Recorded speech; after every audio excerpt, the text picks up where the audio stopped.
دن سے ڈرو جس میں تم سب اللہ تعالیٰ کی طرف لوٹائے جاؤ گے، اور ہر شخص کو اس کے اعمال کا پورا پورا بدلہ دیا جائے گا، اور ان پر ظلم نہیں کیا جائے گا۔ اے ایمان والو، جب تم آپس میں ایک دوسرے سے میعاد مقرر پر قرض کا معاملہ کرو تو اسے لکھ لیا کرو، اور لکھنے والے کو چاہیے کہ تمہارا آپس کا معاملہ عدل سے لکھے۔ کاتب کو چاہیے کہ لکھنے سے انکار نہ کرے جیسے اللہ تعالیٰ نے اسے سکھایا ہے، بس اسے بھی لکھ دینا چاہیے، اور جس کے ذمہ حق ہو وہ لکھوائے، اور اپنے اللہ تعالیٰ سے ڈرے جو اس کا رب ہے، اور حق میں سے کچھ گھٹائے نہیں۔ ہاں، جس شخص کے ذمہ حق ہے وہ اگر نادان ہو یا کمزور ہو یا لکھوانے کی طاقت نہ رکھتا ہو تو اس کا ولی عدل کے ساتھ لکھوا دے، اور اپنے میں سے 2 مرد گواہ رکھ لو۔ اگر 2 مرد نہ ہوں تو 1 مرد اور 2 عورتیں جنہیں تم گواہوں میں سے پسند کر لو، تاکہ ایک کی بھول چوک کو دوسری یاد دلا دے۔ اور گواہوں کو چاہیے کہ وہ جب بلائے جائیں تو انکار نہ کریں، اور قرض کو جس کی مدت مقرر ہے، خواہ چھوٹا ہو یا بڑا ہو، لکھنے میں کاہلی نہ کرو۔ اللہ تعالیٰ کے نزدیک یہ بات بہت انصاف والی ہے، اور گواہی کو بھی درست رکھنے والی اور شک و شبہ سے بھی زیادہ بچانے والی ہے۔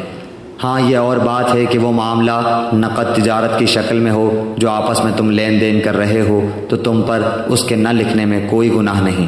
خرید و فروخت کے وقت بھی گواہ مقرر کر لیا کرو، اور یاد رکھو کہ نہ تو لکھنے والے کو نقصان پہنچایا جائے نہ گواہ کو، اور اگر تم یہ کرو تو یہ تمہاری کھلی نافرمانی ہے۔ اللہ تعالیٰ سے ڈرو، اللہ تمہیں تعلیم دے رہا ہے، اور اللہ تعالیٰ ہر چیز کو خوب جاننے والا ہے۔ اور اگر تم سفر میں ہو اور لکھنے والا نہ پاؤ تو رہن قبضے میں رکھ لیا کرو۔ ہاں، اگر آپس میں ایک دوسرے سے مطمئن ہو تو جسے امانت دی گئی ہے وہ اسے ادا کر دے، اور اللہ تعالیٰ سے ڈرتا رہے جو اس کا رب ہے۔ اور گواہی کو نہ چھپاؤ، اور جو اسے چھپا لے وہ گناہ گار دل والا ہے، اور جو کچھ تم کرتے ہو اسے اللہ تعالیٰ خوب جانتا ہے۔ آسمانوں اور زمین کی ہر چیز اللہ تعالیٰ ہی کی ملکیت ہے۔ تمہارے دلوں میں جو کچھ ہے اسے تم ظاہر کرو یا چھپاؤ، اللہ تعالیٰ اس کا حساب تم سے لے گا، پھر جسے چاہے بخشے اور جسے چاہے سزا دے، اور اللہ تعالیٰ ہر چیز پر قادر ہے۔ رسول ایمان لایا اس چیز پر جو اس کی طرف اللہ تعالیٰ کی جانب سے اتری، اور مومن بھی ایمان لائے۔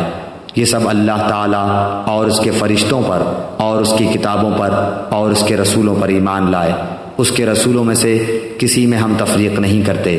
انہوں نے کہہ دیا کہ ہم نے سنا اور اطاعت کی، ہم تیری بخشش طلب کرتے ہیں، اے ہمارے رب، اور ہمیں تیری ہی طرف لوٹنا ہے۔ اللہ تعالیٰ کسی جان کو اس کی طاقت سے زیادہ تکلیف نہیں دیتا۔ جو نیکی وہ کرے وہ اس کے لیے، اور جو برائی وہ کرے وہ اس پر ہے۔ اے ہمارے رب، اگر ہم بھول گئے ہوں یا خطا کی ہو تو ہمیں نہ پکڑنا۔ اے ہمارے رب، ہم پر وہ بوجھ نہ ڈال جو ہم سے پہلے لوگوں پر ڈالا تھا۔